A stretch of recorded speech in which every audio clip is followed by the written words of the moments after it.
우리가 다 정말 하나님 앞에서 믿음을 가지고 내 믿음을 무엇으로 표현할까? 첫 번째는 열심히 모이는 곳에서 그 모임을 통해 하나님을 경배하고 주님이 내게 주신 음성과 뜻을 다시 한번 되새기는 것에서부터 시작이 되어야 돼요. 그러지 않으면 다른 것들이 제대로 이루어질 수가 없습니다.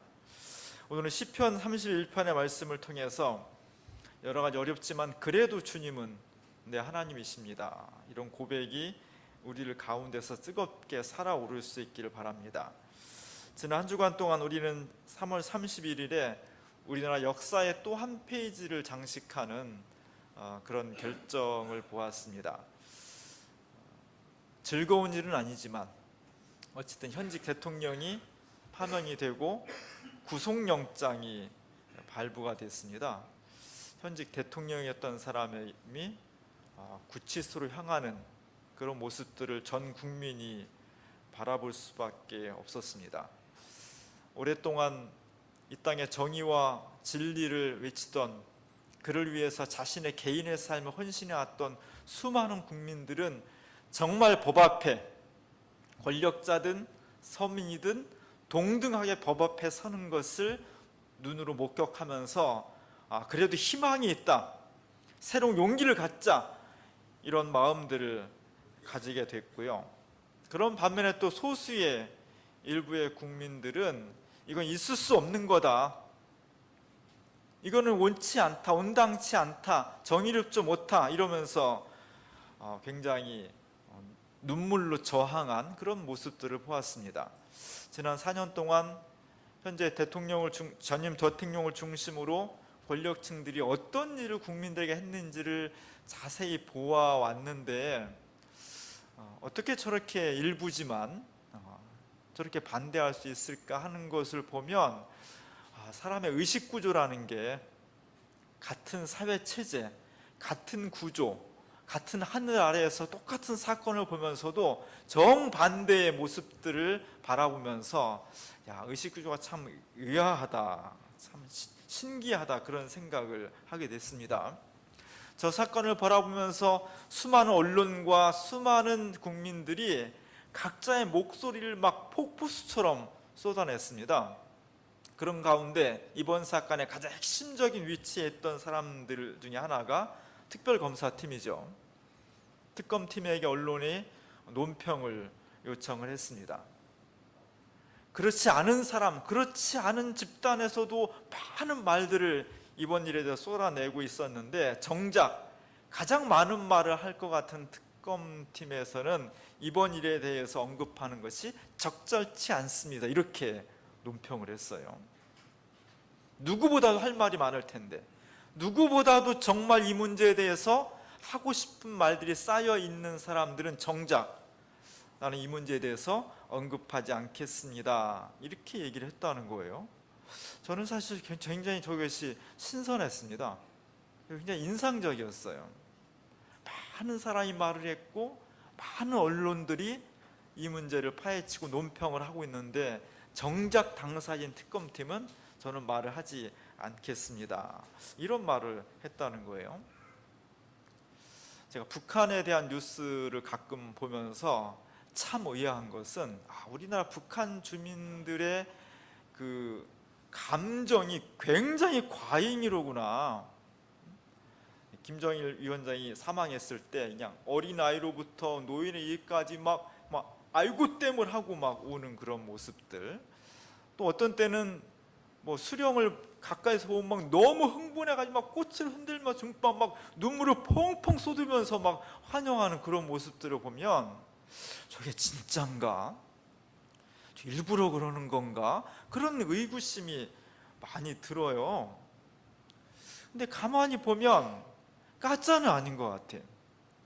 왜 그럴까 이렇게 보니까, 우리나라는 조선시대가 끝나고 일제강점기가 끝나고 그리고 해방이 되어서 구테타와 민주정부와 많은 왔다 갔다 하면서 민주화의 과정을 아프지만 많이 겪어서 오늘날 민주적 의식이 일반화되어 있습니다. 이제 북한만 하더라도 조선왕조가 끝나고 일제강점기 이후에 바로 지금 공산주의 체제가 들어섰거든요. 온 국민이 국가의 주인이라는 것을 이론적으로 실제적으로 경험할 수 있는 기회가 없었던 거죠. 그래서 북한 주민들의 대다수는 500년 동안 조선을 전주시 한 가문이 다스렸어요. 계속 왕을 세습했습니다. 그게 아무것도 이상하지 않은 거예요. 그런 의식구조 가운데에서 해방 후에 성씨가 김씨로만 바뀌었지 조선 왕조가 계속 이어지고 있는 것 같아요. 그들의 의식구조 속에서는. 그래서 옛날에는 정말 왕이 죽으면 마치 내 부모가 죽은 것처럼 다 길거리에 나와서 땅을 치면서 울고불고 난리였었잖아요. 그런 면으로 보면 저분들은 우리가 같이 21세기를 살아가고 있지만 아주 어려서부터 왕조 같은 그런 교육을 받았기 때문에 자신의 지도자가 내 가까이 왔다든지 그럼 너무너무 감격해서 눈물을 흘리고, 내 지도자가 사망하면 너무너무 슬퍼서 마치 내 부모가 죽은 것처럼 그런 감정을 표하는 것 같다. 어려서부터 그런 교육을 받은 사람들은 그럴 수밖에 없고 그것이 당연하게 여기는 것 같습니다.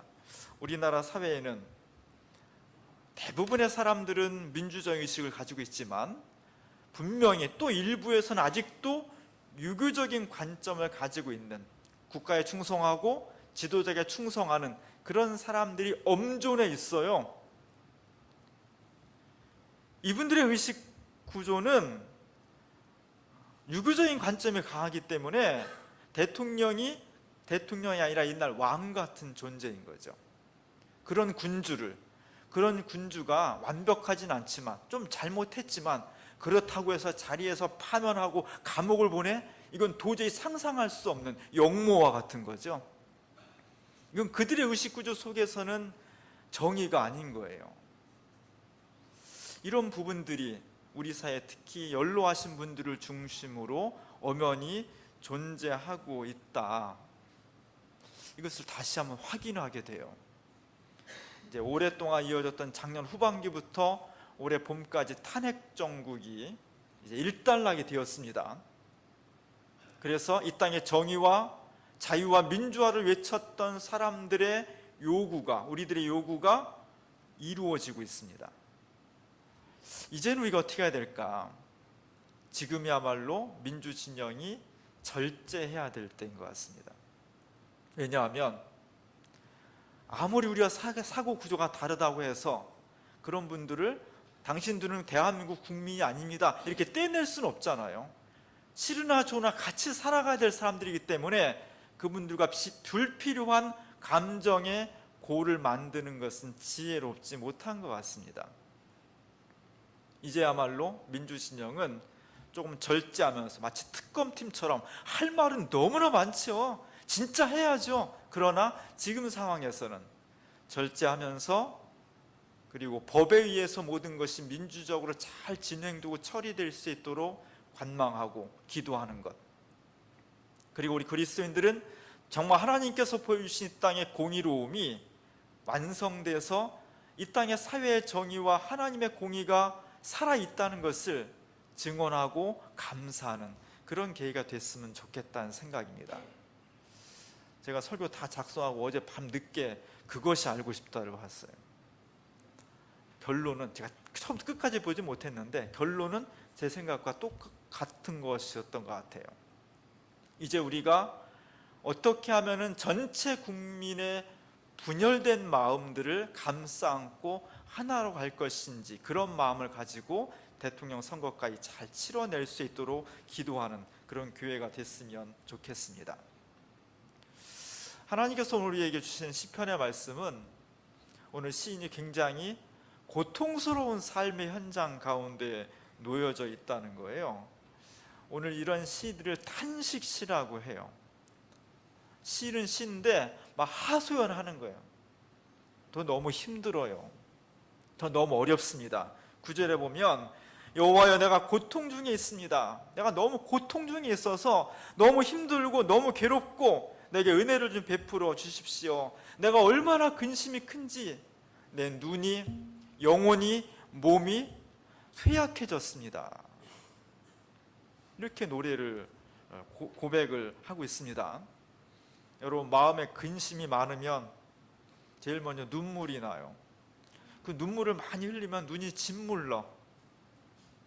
그래서 우리가 잘 알고 있는 예수님의 탕자의 비유를 렘브란트가 그렸는데, 탕자를 맞이하는 그 아버지, 나이 많은 아버지, 날마다 근심이야. 자기는 먹고 사는데 지장은 없는데 유산 떼가지고 나간 자식이 도대체 어떻게 살고 있을까, 잘 살고 있나, 이런 근심 때문에 날마다 근심해. 그리고 그를 기다리냐고 그냥 눈이 막 맨날 동구 밖에 나가서 아들이 떠나갔던 방향만 쳐다보고 있습니다. 그래서 렘브란트가 성경에 그렇게 나와 있지 않지만 저 아버지의 얼굴에 눈을 그릴 때 눈이 거의 감겨있는, 거의 짓물러 있는, 눈이 쇠약해져 버린 그런 모습으로 그렸습니다. 사람이 정신이 혼동하고 멍해지면요, 바른 판단을 못해. 바른 삶을 영위할 수가 없습니다. 그리고 정신이 혼미해지면 그것이 정신으로만 끝나지 않고 몸까지 쇠약해져요. 몸이 아파. 몸이 계속 이유 없이 그냥 나른하고 아프고 몸살도 잘 걸리고, 요즘은 면역력이 떨어져서요, 대상포진도 잘 걸려요. 옛날에 저는 대상포진이라는 이름도 못 들어봤어요. 근데 심심치 않게 주변에 아주 극심한 고통을 주는 대상포진 환자들이 굉장히 많이 있습니다. 그것은 마음이 근심이 있고 정신이 혼미해지고 그것이 몸의 면역력을 떨어뜨리기 때문이에요. 오늘 이 시인이나 우리는 모두가 다 기대를 가지고 있습니다. 내 삶이 좀 기뻤으면 좋겠다, 내 삶이 좀 행복했으면 좋겠다. 어려움도 있지만 훨씬 더 희망이 있고 훨씬 더 용기가 있는 그런 삶을 살았으면 좋겠다란 마음들을 3000년 전 시인이나 우리나 똑같이 가지고 있는 거예요. 문제는 우리는 그런 바람을 가지고 있는데 현실은 그렇지 않다는 겁니다. 아픔이 있고 슬프고 탄식이 내 삶을 지배하는 거죠. 그러면 의욕이 떨어져. 뭘 하고 싶은 마음들 안 생기고 해도 신도 안 나고, 그리고 한숨을 저절로 막 습관처럼 한숨을 쉬게 되고요, 가만히 있어도 그냥 눈물이 흘러. 이런 때가 있죠. 이런 삶이 되면 우리의 삶 전체에 햇살이 있고 희망차고 의욕이 생기는 것이 아니라 우리의 삶이 잿빛으로 바뀌어요. 우울해, 힘들어, 왜 살지? 이런 생각들이 자꾸 우리말 엄습해 오는 겁니다. 그래서 고흐가 그린 슬퍼하는 노인이라는 글을 보면 뭔지 모르지만 저 노인이 자기 얼굴을 감싸고 너무 슬퍼, 그의 삶이 우울하고 힘들고 의욕이 떨어지는 거예요. 인간의 일생을 보면 한 50 넘으면 사람들이 다 갱년기가 와요. 갱년기에 나는 갱년기를 안 겪어야지. 그럼 안 겪게 됩니까? 마치 10대 중후반에 내가 원하지 않던 사춘기가 모두에게 찾아오는 것처럼 인생의 후반기를 맞이해서 청년기와 청장년기를 지나서 이제 노년기를 앞두고 반드시 찾아오는 게 갱년기예요. 갱년기는 우리 몸속에 있는 호르몬 구조가 막 바뀌는 거래요. 안 했으면 좋겠는데, 피해갈 수 있으면 좋겠는데 그럴 수가 없다는 겁니다. 다 지나는 거예요. 다행히 어떤 사람은 좀 살짝 지나는 경우도 있어. 사춘기를 겪었는데 어떤 애는 살짝 지나가는 경우도, 이건 감사해야 돼요. 근데 지독히 앓는 경우도 있어요. 속색이고 힘들고 그런 것처럼 갱년기도 어른들도 힘들게 겪는 사람도 있습니다. 다행히 그 시기에 별일이 없으면 다행인데 몸이 아팠다든지 아니면 정신적으로 심한 충격을 받았다든지 그러면 급작스럽게 변화가 오는 거죠. 내가 왜 이러지? 내가 옛날에 안 그랬는데 본인도 자기를 수용하기 어렵고요, 주변에 있는 가족이나 친척들도 굉장히 당황스럽게 돼요. 이걸 잘 넘어갈 수 있는 지혜와 대비가 굉장히 필요합니다. 오늘 시인이 종합적으로 말하면 이런 고통이에요. 내부로부터 너무 힘들고 한숨 나오고 눈물 나오고 갱년기가 겹쳤는지도 모르겠어요. 의욕도 떨어지고 너무너무 힘들어. 게다가 두 번째로 이런 내면적인 것뿐만 아니라 외부로부터 또 고통을 당하고 있어요. 내면적인 고통만으로도 너무 힘들고 벅찬데 외부의 조건이 또 너무 열악한 거예요. 엎친 데 덮친 격으로 힘든 거예요. 오늘 11절에 보면 내가 모든 대적들 때문에 몸이 상한다는 거예요. 이웃에게 막 당해. 너무 고통스럽다는 거예요. 이런 현실들을 당하면서 이 시온이 다시 한번 또 넘어지는 거예요. 여기 대적은 꼭 무슨 뭐 원수 이런 것뿐만 아니라 나의 경쟁자일 수도 있고요. 내 주변에 있는 사람들일 수도 있어요. 더군다나 이웃이란 내가 어려울 때 격려해주고 내 마음을 풀어주고 나를 위로해주는 그런 사람들이어야 되는데 오히려 그 이웃이 나를 공격해 온다는 거예요. 그리고 이웃들이 나를 피하는 거예요. 슬금슬금 피하면서 수근수근 되는 거예요. 아무개 어떻대 저떻대 저 사람 저랬대 이랬대 막 이런 이야기들이 차라리 모르는데 사람 모르는데 슬금슬금 피하면서 나를 공격해 올 때 이 사람이 스트레스를 받는 거예요. 이 당시 사람들은 누가 고통을 당하면 저 사람 고통을 참 안 됐어 이런 마음 이전에 저 사람 무슨 죄를 졌을까? 도대체 무슨 죄를 졌길래 하나님부터 저런 벌을 받는 걸까? 이런 인식이 강했다는 거예요. 그래서 지금 이 시인이 너무너무 힘드는데 그것을 위로해주고 격려해주기보다는 저 사람 죄를 졌을 거야. 하나님께 벌 받는 거야. 저 사람하고 우리 같이 다니다가는 우리도 같이 벼락 맞을지 몰라. 그러니까 같이 다니지 말자. 사회적으로 소외를 시켜버리는 거예요. 이런 부분들을 우리가 잘 알고 있는 욥기에서 이런 부분들을 고통스럽게 호소하고 있습니다. 자기는 갑자기 자식들 다 잃고 재산 다 잃고 자기 몸에 병이 들어서 꼼짝도 못하고 있는데 친구와 가족들이 찾아와 가지고는 막 손가락질을 하는 거예요. 너 죄 지은 거 다 얘기해. 하나님은 다 아시니까 너 더 벌 받기 전에 너 딱 잡아떼지 말고 너 다 얘기해. 왜 이렇게 몰아붙이는 거예요. 내면적으로 힘드는데 외부적인 충격이 더 힘든 거예요. 친구들이 이를 소외시켜요. 사회적으로 소외를 당하는 거예요. 너무너무 어려운 상황을 맞이하게 돼 있습니다. 이 시인은 지금 내면으로부터 어렵고 이웃과 가족들로부터 또 사회적인 소외를 당하고 있습니다. 여기다가 구체적인 폭력의 위협에 드러나 있으면서 두려움과 공포가 엄습해 와요. 13절에 보면 이런 얘기 있어요. 내가 무리의 비방을 들었습니다. 사방에 막 두려움으로 막 가득 차 있습니다. 내 생명을 빼앗기로 그 사람들이 모의를 하고 있습니다. 내면적인 힘든 것도 있고 외부적인 사람들의 소외도 힘드는데 거기다가 저는 한번 혼내줘야 되겠다. 저는 어떻게 생명을 빼앗지? 내가 한번 혼내줄까? 이런 분위기들이 막 생기고 있다는 거예요. 우리가 길을 가면서 내가 누구한테 매 맞으면 어떡하지? 폭력을 당하면 어떡하지? 내 생명을 빼앗기면 어떡하지? 늘 이런 두려움과 공포 속에 살아가는 사람이 평안할 수가 없어요. 절대로 행복할 수가 없는 겁니다. 바로 이 시인이 그런 상황이에요. 한국에 미국 사람들이 많이 살고 있죠. 영어 강사를 주로 많이 하고 있는데 그런 사람들 얘기 들어보면 한국이 너무 좋다는 거예요. 아니, 도대체 한국이 뭐가 좋아? 미국 가보면 미국이 훨씬 좋아요. 땅 넓죠, 부자지, 편리하지. 미국 가서 살고 싶어. 근데 미국을 많이 가잖아요. 근데 정작 미국 사람들이 한국에 오면 너무 좋다는 거예요. 그래서 뭐가 좋으냐고. 답답한데. 안전하다는 거예요.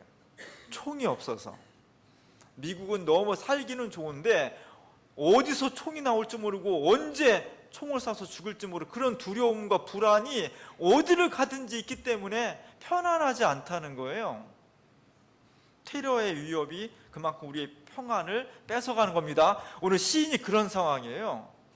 내면적으로 힘들었는데, 가족이나 친지들, 이웃들로부터도 소외를 당해서 힘들었는데, 거기다가 저는 기회 되면 내가 가만둘 거야, 이런 모의하고 작당하는 것들이 막 들려오는 거예요.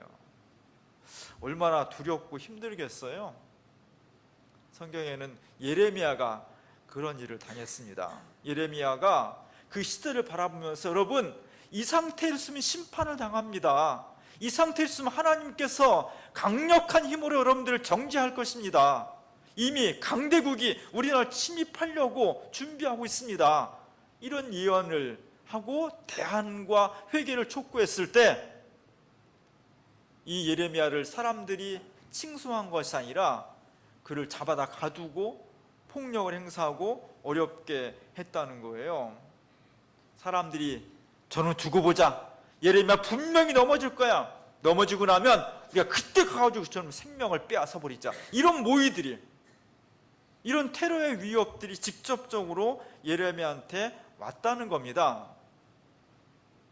오늘 시인이 이렇게 내면적으로 가족과 이웃들로부터, 그리고 구체적인 폭력의 테러 위협까지 3중 4중의 고난과 어려움을 당하고 있는 거예요. 이렇게 어떻게 살 수 있겠어요? 이게 사는 겁니까? 이런 어려움 가운데서 어떻게 이 시인은 이 위기를 극복해 나갈 수 있는지, 한마디로 하나님께 매달릴 때, 하나님을 내 하나님으로, 여호와를 내 하나님으로, 내 주님으로 섬기며 나아갈 때 이것을 극복할 수 있다는 겁니다. 오늘 시인은 14절에서 정말 놀라운 고백을 하고 있어요. 여호와여, 그리하여도 나는 주님을 내 주님으로 모시고 내 하나님으로 섬기고 그렇게 살겠습니다. 그런 고백이에요. 사실은 원망스럽기도 하고 하나님께 항의하고 싶기도 하고 따지고 싶기도 한데, 설사 이 모든 내 내면적인 아픔과 절망, 우리 가족과 이웃까지도 나를 소외시키고, 그리고 내 주변에 있는 여러 경쟁자들과 사람들이 나를 죽이려고 막 벌떼처럼 달려들어서 절망적인 상황이라 할지라도, 그럼에도 불구하고 나는 하나님을 내 주님으로 섬기고 주님께 내 모든 인생의 결정을 맡기겠습니다. 이 구원의 길을 주님께 맡기겠습니다. 그런 거예요.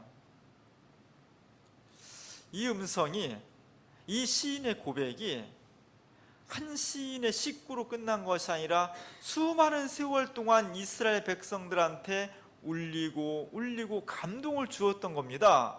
그래서 이스라엘 역사를 보면 개인이나 집단이나 너무너무 많은 이런 비슷한 상황을 경험했어요. 식민지, 포로, 전 세계로 흩어지고, 그럴 때마다 이 위대한 시인, 누군지는 모르지만 이 위대한 시인이 내 내면이 힘들고 가족까지 나를 버리고 구체적인 폭력과 테러가 나를 막 엄습해 오지만, 그러하여도 내가 하나님을 내 하나님으로 섬기며 그분께 내 모든 것을 맡기겠습니다라는 이 고백 때문에 이스라엘의 후예들은 다시 힘을 내고 주님께 다시 매달리고 믿음으로 승리하는 그런 역사가 가능했던 겁니다. 2000년 기독교 역사 동안에 얼마나 많은 사람들이 수난을 당하고 핍박을 당했습니까? 그럴 때마다 이 시인의 노래를 다시 한번 노래하고 고백하면서 우리 신앙의 선배들이 자신의 신앙을 지킬 수 있었던 겁니다. 하나님만이 나의 진정한 주인이십니다. 하나님만이 나의 진정한 구원자이십니다. 이 고백이 중요해요. 이 고백을 가장 뜨겁게 했던 사람이 구약 성경에서는 야곱이에요. 너무나 잘 알고 있죠. 야곱은 너무나 영악하고 똑똑한 능력자였습니다. 그래서 장자권도 뺏었죠, 축복권도 뺏었죠. 멀리 하란이 굉장히 먼 지역이에요. 도망가서 20년 동안 죽어라고 노동을 했습니다. 그 사이에 어려웠지만 부인을 4명이나 거느렸고 아들만 12를 얻었고 수많은 재산을 모았습니다. 근데 거기에 눌러 살 수가 없어요. 다시 고향으로 돌아와야 돼요. 고향은 그를 성공한 기업가로서 환영하는 것이 아니라 형 에서가 20년 동안 복수의 칼을 갈고 있으면서 정탐꾼을 보냈더니 군사 400명을 데리고 지금 야곱을 죽이기 위해서 오고 있다는 거예요. 얼마나 두려웠습니까? 뒤로 도망가면 되지, 이민 가면 되지, 그럴 수가 없는 상황이에요. 그냥 앞으로밖에 갈 수밖에 없는데 앞에는 죽음이 기다리고 있는 겁니다. 저게 마지막 밤이에요. 내일이면 이제 온 가족이 몰살을 당할 가능성이 훨씬 높은, 안으로 밖으로 모든 것에 둘러싸여서 어찌할 수 없는 그런 상황에 있는 거예요. 그런 야곱의 인생이 멸망으로 끝나지 않고 해피엔딩으로 끝나고 이스라엘 역사 속에서 위대한 신앙의 조상으로 불릴 수 있었던 것은 바로 저 사건이에요. 야복강가에서 그는 죽음을 앞에 두고 천사와 하나님과 씨름을 해. 다 알죠? 저 장면을 얼마나 많은 화가들이 그렸겠어요? 그 중에 대표적인 게 구스타프 도레란 판화가하고 렘브란트의 그림이에요. 저 외에도 뭐 얼마나 많은지 몰라요. 공통점은 다 야곱이 천사와 씨름을 하는데 천사보다 힘이 세지는 않지만 대등한 자세로 씨름을 해요.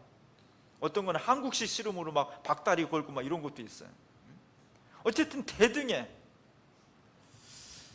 근데 정말 대등했을까? 정말 야곱이 자신의 절체절명의 위기에서 하나님과 맞서서 씨름을 하는데 한판 붙어봅시다, 이런 자세였을까? 그러지 않았을 것 같아.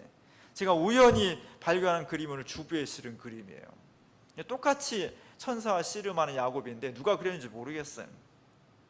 성경에 나온 씨름이라는 것은 딱 맞잡고 삿바잡고서 한판 겨뤄봅시다, 이런 씨름이 아니었을 것 같아. 그냥 매달리는 거예요. 나 이 밤 지나면 나뿐만 아니라 우리 식구들, 내 재산, 내 인생 전부 다 파멸에 이르는데 달릴 길이 없습니다.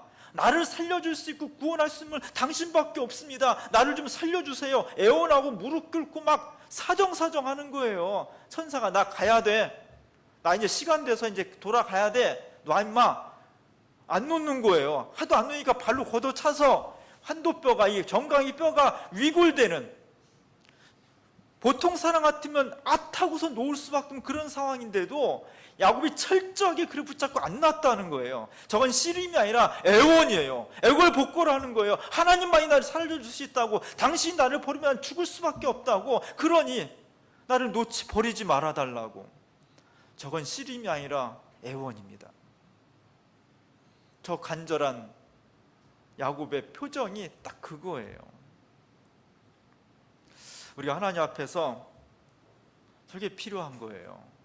나는 하나님 없이도 내 내면의 이웃과 외부의 위험으로부터 나는 얼마든지 극복할 수 있고 자신 있게 살아갈 수 있다고 생각하면 그렇게 해요. 그렇게 하면 돼.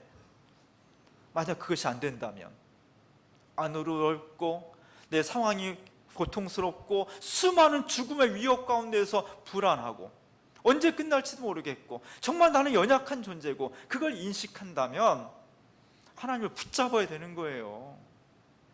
저때 야곱이 점잖게 양복 입고 넥타이 매고 점잖게 씨름한 것이 아닙니다.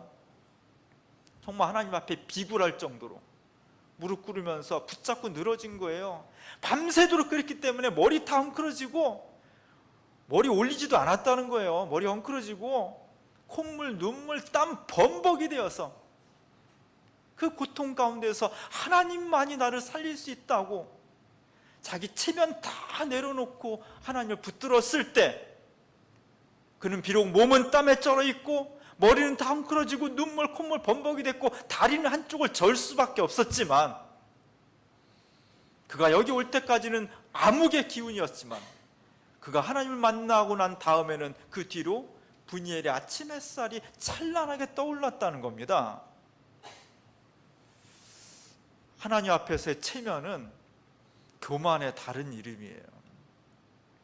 내가 정말 참을만 하고 견딜만 하면 그렇게 하세요. 근데 정말 이건 아니고, 내가 정말 절체절명의 위기고 내가 새롭게 해야 될 그런 필요성이 간절하다면 야곱처럼 붙잡아야 돼. 이 시인처럼 내 내면이 어렵고 가족도 어렵고 전망도 힘들고 수많은 위험들이 나를 덮쳐와서 내가 더 이상 살 수 없다고 그렇게 느껴진다면 아무리 생각을 해도 구원의 길이 없다면 오늘 이 시인처럼 그러하여도 나는 주님을 내 하나님이라고 고백하겠습니다. 하나님만이 나를 구원할 수 있고 하나님만이 나에게 진정한 평화와 행복을 줄 수 있다고 믿습니다. 그러니 나를 버리지 말아 주십시오. 이렇게 확신을 가지고 주님 앞에 매달리는 것, 그곳에 새로운 가능성이 열리는 겁니다. 그곳에 나를 그렇게 엄습하고 무겁게 짓누르고 있던 어둠이 물러가고 새롭게 찬란한 햇살이 우리의 인생과 역사의 뒤로 펼쳐질 수가 있다는 겁니다. 오늘 이 시인의 탄식이 너무나 아픕니다. 그리고 많은 부분 공감이 돼요. 그리고 이 시인이 진정 그 고통과 아픔을 극복할 수 있었던 방법은 실력을 키우고 체력을 키우고 지식을 많이 쌓고 많은 지혜를 구해서 그런 것이 아니라 딱 한 가지, 내가 하나님만 섬기겠습니다. 이러하여도 이렇게 어렵지만 내가 하나님을 결코 떠나지 않겠습니다. 이 신앙 고백이 확고했을 때 그가 주님으로부터 구원을 받을 수 있었고, 그의 그 뜨거운 신앙이 이스라엘 민족 전체에, 그리고 나아가 예수를 믿는 수많은 인류 역사의 사람들에게 새로운 구원의 가능성을 제시해 준 것입니다. 붙잡으십시다. 하나님을 붙잡고 하나님만이 나의 구원자이심을 확신하면서 믿음으로 주님 앞에 모든 것을 의뢰할 때, 오늘 주님께서 이 시인을 보살피셨듯이, 그리고 그 이전에 야곱을 죽음의 구렁텅이에서 구원하셨듯이 우리의 삶에서 새로운 구원의 빛을 비춰줄 것입니다. 이 놀라운 역사가 이 시인의 시에 공감하며 아멘으로 응답하는 우리들 속에 함께할 수 있기를 주님의 이름으로 간절히 축원합니다.